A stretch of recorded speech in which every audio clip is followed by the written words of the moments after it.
baringkan dulu teman-teman. Jarang sekali langsung kita dudukkan atau langsung kita berdirikan gitu ya. Tujuannya apa kita baringkan? Karena kita pengen memberikan preparation atau persiapan supaya otot-otot ini menjadi lebih siap untuk dilakukan stimulasi. 70% anak cerebral palsy itu tipenya kan spastik.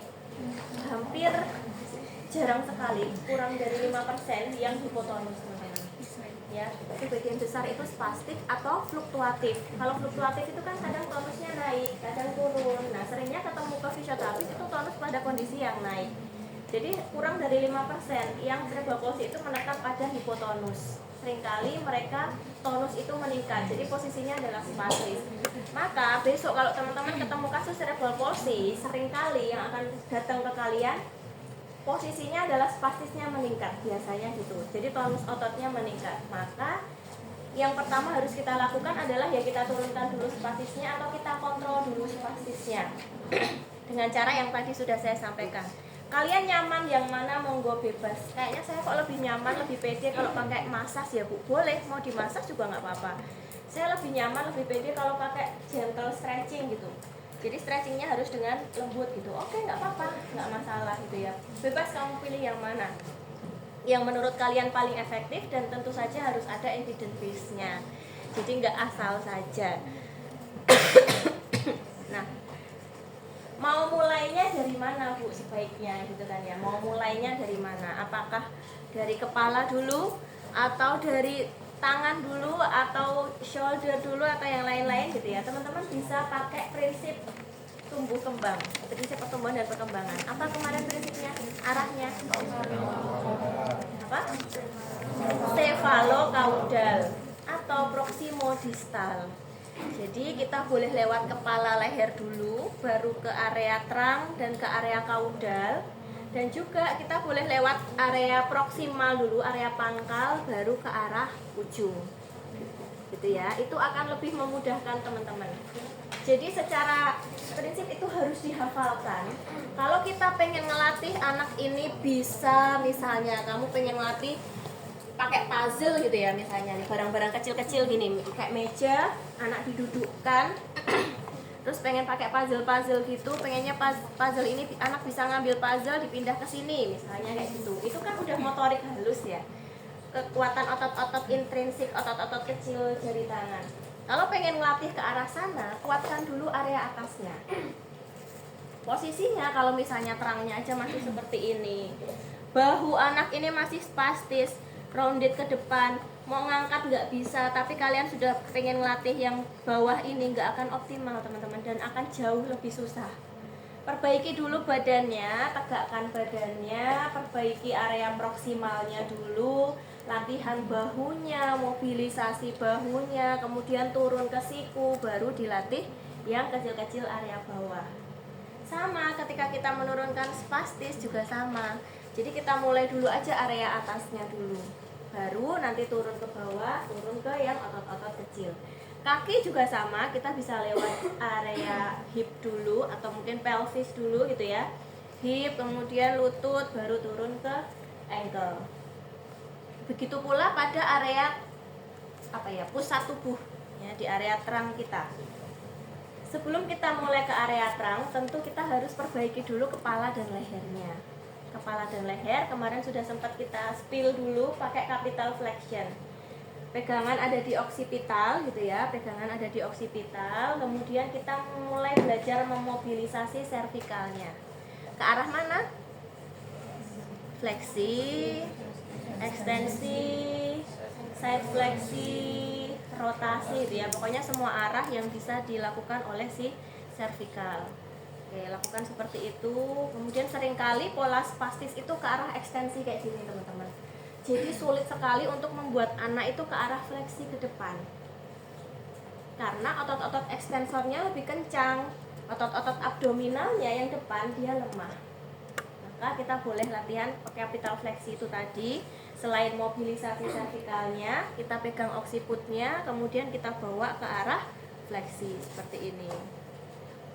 Ya, jadi mulai dari kepala lehernya dulu kita perbaiki secara pasif dulu nggak apa-apa ya, secara pasif dulu oke. Kemudian nanti ke area bahu turun ke bawah, pelvis turun ke bawah. Udah selesai itu, nggak ada pertanyaan tentang itu ya, sudah clear, gampang. Kemudian kita bisa lanjutkan ke mobilisasi toraks.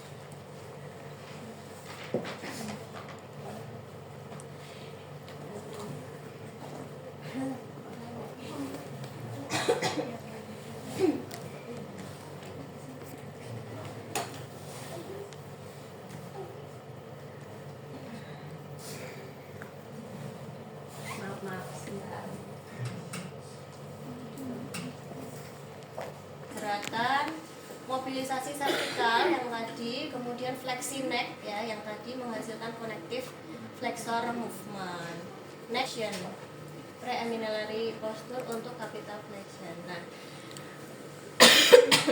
kemudian kita bisa lanjutkan dengan mobilisasi trunk. Pernah dengar tentang mobilisasi trunk? Pernah? Pernah melakukan? Pernah kayaknya di dewasa ya? Pernah nggak sih? Kuliah apa ya? Latihan ya kayaknya ya. Mobilisasi trunk yang kalian pernah pelajari pada dewasa posisinya gimana? Duduk atau berbaring? Berbaring. Oh duduk. Terus diarahkan kemana? Saya ingat teman-teman. Kemana lewat? Apakah yang berbaring terus difleksikan gini, kemudian dibawa ke arah rotasi gini? Ya bukan. Oh bukan. Salah. Terus gini. Duduk gini. Lupa semester berapa terapi latihan? Duduk berarti. Duduk posisi pasien seperti ini. Dibawa ke rotasi kan, putar kan, berarti rotasi. Sama pada anak-anak juga seperti itu. Jadi ke arah lateral fleksi, ekstensi dan juga rotasi. Kenapa fleksi enggak gitu ya? Kenapa fleksi tidak? Karena pada saat posisi didudukkan seperti ini, seringkali memang arahnya itu sudah ke arah fleksi. Jadi yang jauh kita butuhkan adalah justru membawa trunk ini ke arah ekstensi.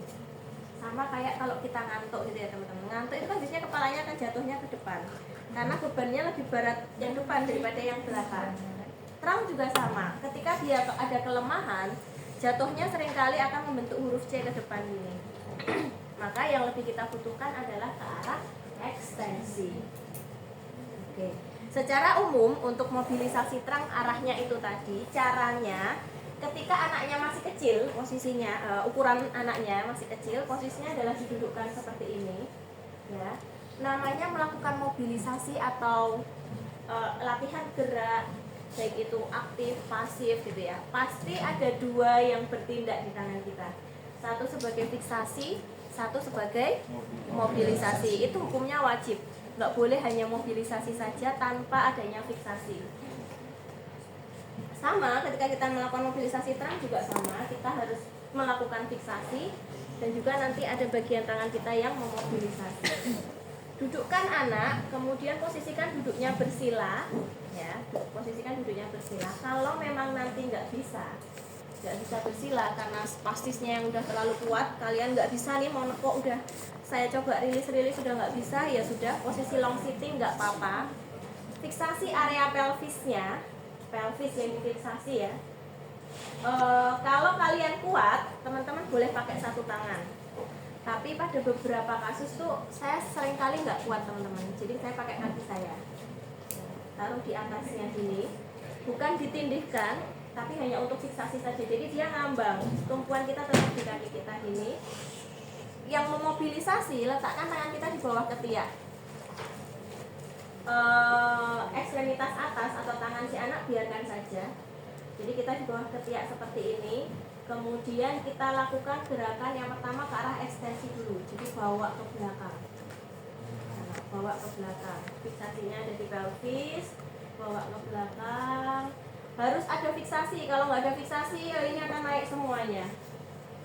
Kaki-kakinya maka harus difiksasi. Karena tujuan kita adalah untuk mengulur vertebrae-nya. Ya, ada fiksasinya, kemudian kita tarik ke belakang. Ini untuk ekstensi. Kemudian lateral fleksi ya, lateral fleksi dulu. Fiksasinya sama di pelvis, tangan kita boleh pindah ke krista iliaka. karena gerakannya ke arah lateral. Supaya lebih memfikskan lagi, pegangan pindah ke crista iliaca. Bisa ya mempalpasi crista iliaca ya. Nah, bawa ke lateral fleksi.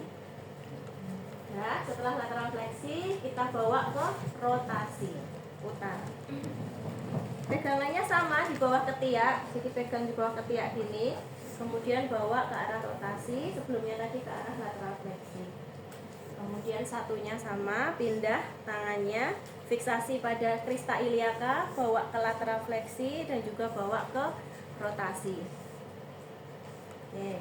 Dosisnya berapa? Nggak ada dosis pastinya. Teman-teman boleh ulang sampai merasa pasien ini sudah mengalami perbaikan alignment. Alignment tahu ya? Garis tengah tubuhnya itu loh. Seringkali pada anak-anak dengan cerebral palsy, gangguan postur gitu ya. Postur itu nggak bisa tegak kayak gini. Kalau teman-teman lihat kan dia cukup tegak ya badannya. Kadang-kadang disertai dengan adanya skoliosis. Skoliosis ditambah ada rotasi. Nah, ini yang perlu kita perbaiki.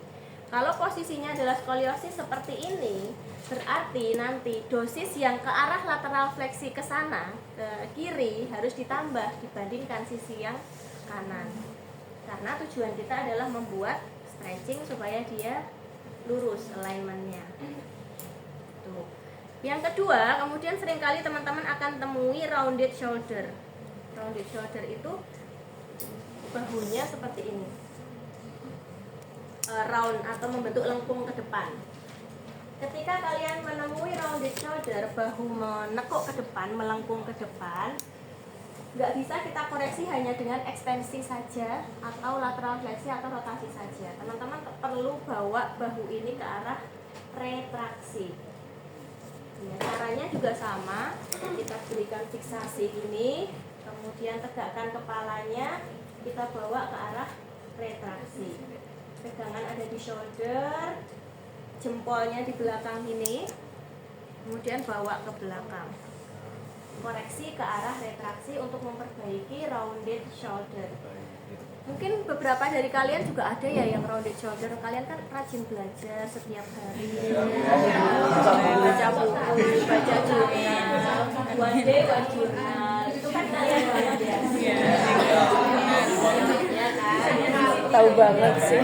Jadi pasti wis bahunya rounded, kepalanya forward, kebanyakan belajar gitu kan ya. Jadi harus dibawa ke arah retraksi. Nah, kalau untuk memperbaiki forward head-nya itu harusnya latihannya adalah chin tuck, teman-teman. Iya, jadi dibawa si dagu ini ke belakang. Nah, untuk anak-anak dengan cerebral palsy, gangguan postur itu sangat-sangat sulit karena belum tentu dia satu mengerti instruksi kita, yang kedua belum tentu dia bisa melakukan apa yang kita inginkan karena adanya kelemahan otot itu tadi. Tapi yang penting teman-teman tahu prinsipnya. Untuk memperbaiki forward head berarti harus chin tuck. Untuk memperbaiki rounded shoulder dibawa ke arah retraksi. Jadi kalau ini sudah ke arah retraksi itu otomatis nanti terangnya juga akan ikut tegak. Nah, sebelum ke sana harusnya teman-teman lakukan rilis dulu di area pectoralisnya. Nah, kemarin saya sudah cerita pola spastisnya adalah endorotasi, protraksi gitu ya. Pasti pectoralisnya tightness banget. Jadi kalau kalian palpasi udah tegang sekali di situ. Boleh dimasas dulu, di GTO dulu juga boleh, dimobilisasi gitu ya. Oke. Oh ya, terus kemudian sedikit mengulang yang mobilisasi kemarin. Karena pola spastis itu kebanyakan ke arah endorotasi, baik itu pada upper extremity maupun pada lower extremity, sehingga mobilisasi yang teman-teman lakukan banyakin ke arah eksorotasinya ya, ke arah keluar. Jadi misalnya mau memobilisasi area shoulder, eksorotasi dosisnya ditambah dibandingkan yang endorotasi. Karena polanya sudah ke arah endo. Pola spastis itu kan sama kayak pasien stroke. Mungkin pasien stroke kalian sudah ada bayangan ya. Dia tangannya seperti ini, kakinya juga ke dalam gini, semifleksi, lantar fleksi gini. Maka mobilisasinya bawanya ke arah exo. Kaki juga sama, bawa ke arah exo. Ini yang lebih banyak. Oke, gitu. Siapa lagi ya? Koreksi alignment, memunculkan connective movement, mengontrol spasisitas. Oke. itu untuk mobilisasi terang. Nah, pada gambar di depan itu bayinya masih kecil banget teman-teman. Teman-teman amati di sana ada skoliosisnya. Ini membentuk huruf C, tanda-tanda ini ya. Nah, yang di bawah ini sebagai fiksasinya, nanti tangan yang di atas ini sebagai mobilisasinya. Jadi ini nanti akan dibawa ke arah lateral sisi dekstra sana. Tujuannya adalah untuk memperbaiki atau stretching di area sini. Nah, perlu teman-teman ketahui bahwa latihan ini kan sifatnya pasif. Pasien itu enggak bergerak aktif gitu ya, enggak bergerak aktif. Jadi daya tahannya atau efek jangka panjangnya kurang optimal memang. Efek jangka panjangnya kurang optimal karena sifatnya pasif. Jadi kita hanya memperbaiki di sesaat saja. Nah, seharusnya nanti dilanjutkan dengan latihan aktif oleh pasien. Nah, latihan aktif itu yang cukup sulit kalau pada anak-anak cerebral palsy karena mereka memang belum mampu untuk menggerakkan itu. Tapi nggak apa-apa, tetap harus kita lakukan. Nah, sudah kita preparationnya sudah mobilisasi, terus kemudian dilakukan mobilisasi terang. Selanjutnya adalah kita mulai masuk ke stimulasi dan fasilitasi. Stimulasi dan fasilitasi. Nah, ini yang saya bilang bisa dipakai di semua kasus apapun. Delay development juga, cerebral palsy juga, apalagi brachial plexus injury juga bisa dan lain sebagainya. Nah, di situ disampaikan head neck kontrolnya dulu. Kenapa? Karena tadi cephalocaudal. Jadi yang pertama diperbaiki adalah kemampuan kepala dan lehernya dulu.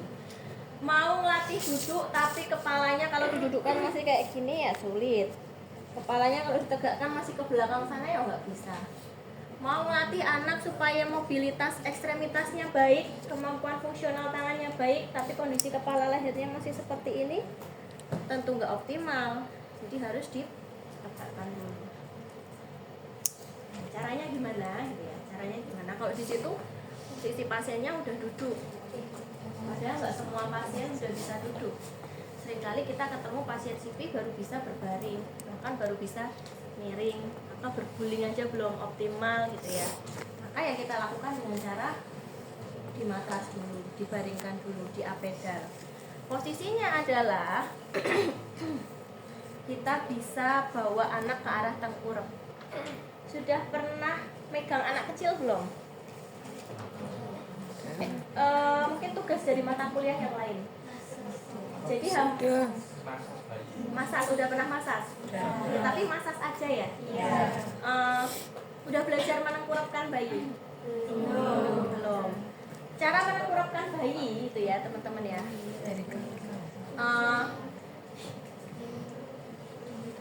Posisinya misalnya terlentang gini, kita bisa lewat pelvisnya dulu. Posisikan tangan bisa diluruskan atau dibawa naik ke atas. Ya, bawa naik ke atas dari pelvis, kita rotasikan ke sana, kemudian kita bantu ke sana. Nah, ini tengkurap. Ya, kalau masih kecil banget akan jauh lebih mudah. Jadi nggak harus sampai kayak gini. Teman-teman langsung aja gendong dari sininya, bawa ke arah tengkurap ke sana. Ini juga boleh. Nah, pada anak-anak bayi usia kurang dari 2 bulan, itu kan kemampuan kepalanya belum baik. Jadi setiap kita mau menggerakkan, memobilisasikan anak, harus selalu dipegang area lehernya, bagian belakang. Karena dia belum mampu tegak. Nanti biasanya 3 bulan sudah mulai tegak, jadi sudah mulai bisa tuh kita tengkurapkan tanpa memegang kepalanya. Oke, sudah tengkurap. Ketika posisi tengkurap, posisi yang nyaman bagi anak itu tangan bukan di posisi samping, tapi di sisi lateral gini. Gini. Ya. Dan jangan lupa teman-teman amati, seringkali mereka kan belum bisa angkat kepala nih. Jadi dirotasikan kepalanya biar tidak menutup jalan nafasnya. Nah, dirotasikan kepalanya bebas mau ke sisi dekstra ataupun ke sisi sinistra. Oke, kalau sudah ke posisi tengkurap, target kita adalah anak ini akan kita kuatkan mengangkat kepalanya, gitu ya. Kemampuan head controlnya pengen kita tingkatkan. Teman-teman sudah belajar milestone normal dengan Pak Yuli? Sudah. Kemampuan setelah tengkurap mau angkat kepala itu apa?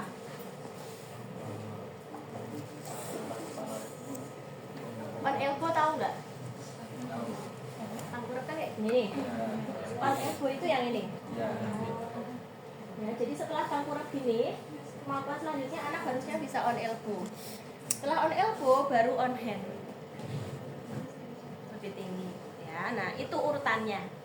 Maka setelah anak ditengkurapkan, kita bawa ke on elbow. Kita bawa ke on elbow, harapannya kita bawa ke on elbow itu anak nanti akan ngangkat kepalanya.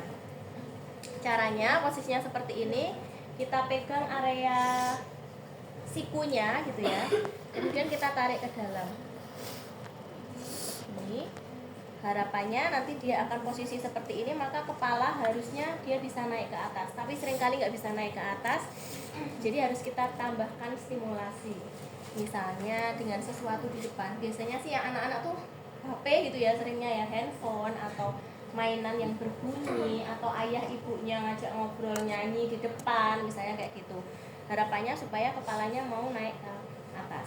Kalau belum mampu juga boleh kita bantu dengan cara kita bisa pegang area pelipisnya, angkat ke depan sambil tangan kita yang bawah memfiksasi on elbow-nya. Atau juga kita bisa berikan stimulasi dulu di bagian lateralnya dari processus spinosus, kita tekan-tekan ya untuk memberikan stimulasi pada otot erektor spine yang di area cervicalnya untuk membantu anak supaya lebih mudah untuk mengangkat kepala. Nah, kadang-kadang kita butuh bantuan kayak segitiga, itu namanya wedges. Segitiga itu ya, ibaratnya ini segitiga. Segitiga di belakang tuh ada sebetulnya, ini selalu besar. Segitiga itu kita letakkan di bagian dada sini teman-teman. Ya, ini untuk membantu anak ngangkat kepalanya. Jadi ada tambahan apa ya ini ya? Tambahan sesuatu lagi supaya anak lebih mudah lagi untuk ngangkat kepalanya. Oke, gitu ya. Head control itu latih berulang kali, upayakan anak gerak aktif. Jadi jangan semuanya dari kita. Meskipun nanti mungkin nggak ada pergerakan, tapi upayakan anak gerak aktif. Memang latih pediatri capek, kadang-kadang capek ngomong juga, capek nyanyi gitu ya, karena anak maunya nyanyi. Oke, sudah itu. Selain dari tengkurap, kita bisa dudukkan anak. Kemudian seperti yang digambar, kita bisa lakukan aproksimasi, tekan ke sisi kaudal. Harapannya ketika kita lakukan aproksimasi akan ada reaksi tegak ke atas, baik pada trunk maupun pada kepala. Nah, gambar yang di bawah itu kalau sudah baik banget head controlnya, baru ditambah mainan-mainan. Anak diminta untuk memindahkan ini. Ini sih untuk meningkatkan keseimbangannya juga. Oke. Itu untuk head control sudah clear. Kemudian ini fasilitasi duduk. Untuk melatih duduk sama kayak kalian melatih dewasa duduk. Posisinya dari berbaring dibawa kemana dulu? Miring. Ya, miring dulu. Ya, miring. Kemudian tangan diminta untuk menumpuk, bahu kita bantu untuk duduk. Pegangan kita ada di pelvis untuk menarik. Posisinya miring seperti ini, baru diposisikan duduk bersila. Kalau di gambar itu posisi awalnya adalah dari tengkurap. Jadi posisi tengkurap ini, kemudian pelvisnya kita tarik ke belakang. Ini, lalu miring, kemudian duduk. Nah, ini untuk melatih duduk. Melatih duduk baru bisa kita lakukan kalau step sebelumnya sudah bisa ya. Jadi kalau anak sudah bisa berguling, sudah bisa tengkurap, angkat kepala, baru kita lanjutkan latihan untuk bisa duduk mandiri. Tapi walaupun anak belum mampu berguling, ondrong kepalanya belum bagus, boleh aja kita dudukkan. Gak usah nunggu sampai anak bisa berguling dulu baru kita dudukkan, baru kita berdirikan gitu, enggak. nggak apa-apa diberikan, hanya saja tujuannya kan berbeda, bukan untuk anak bisa mampu duduk sendiri. Nah, nanti kalau sudah didudukkan boleh ditambah aproksimasi lagi untuk menambah reaksi tegaknya, boleh digoyang-goyangkan lagi. Ini kalau ini untuk sekalian stretching, jadi di depan ditambahin bola, nanti bola didorong ke arah fleksi, ekstensi. Kalian tuh ada Zoom jam 9 kan ya? Iya. Saya dipesani prodi jam 9, nanti mahasiswa harus ikut Zoom dulu.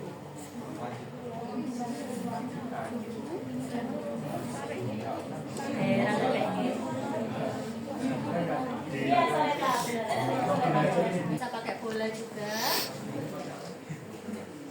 Nah, kalau kayak gini posisinya sih biasanya kalau kemampuan fungsionalnya sudah baik teman-teman. Tapi kalau masih di tahap apedal, kita belum bisa bawa ke keseimbangan hidup. Oke.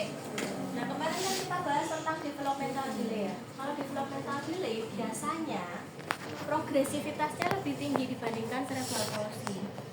Ya, karena seringkali kalau pada developmental delay itu etiologi atau penyebabnya nggak terlalu berat seperti masalah neurologis kayak cerebral palsy.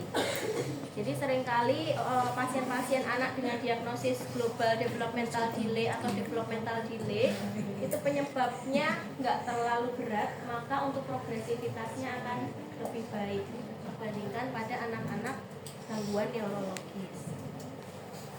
Oke. Itu kita sampai di fasilitasi duduk. Kemudian saya lupa tadi mobilisasi terangnya belum selesai ternyata teman-teman. Kalau anaknya kecil, saya kan tadi baru cerita kalau anaknya kecil didudukkan gini gitu ya. Kalau anaknya sudah terlalu besar, sekalian gitu misalnya tingginya, mau didudukkan ya tenggelam terapisnya ya toh. Maka di posisinya berbaring saja. Untuk mobilisasi terangnya nggak bisa banyak, hanya paling difleksikan seperti ini. Kemudian dibawa ke rotasi. Rotasi sini Mbak, kamu aja Mbak. Berbaring, kepala di sana. Turun ke bawah. Ya, turun lagi. Ya, kepalanya turun di matras, turun ke sini. Oke, nah jadi posisi kalau bayinya. Pasien kita sudah besar gitu ya. Untuk mobilisasi terangnya sambil berbaring saja, kita bawa ke fleksi, tangannya di sisi lateral, kemudian kita gerakkan ke arah fleksi untuk area lumbalnya. Jadi kita dominannya ke area lumbal, kemudian kita rotasikan. Nah, rotasinya nanti ke arah dextra dan sinistra, pegangannya di area pelvis, fiksasinya ada di shouldernya.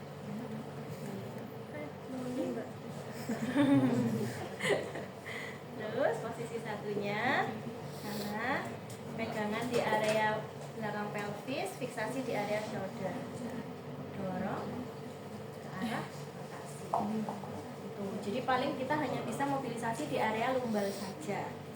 Nih, sekarang duduk Mbak, madep ke sana.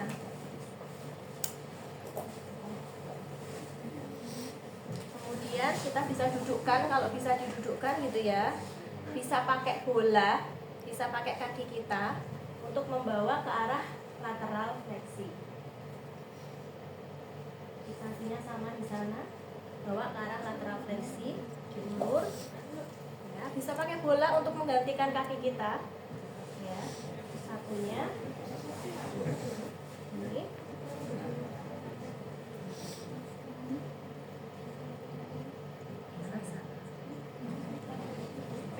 Kemudian tadi yang retraksi itu pegangannya ada di sini, tangan apa jempol kita ada di sisi belakangnya, bawa ke arah retraksi. Nah, gitu ya.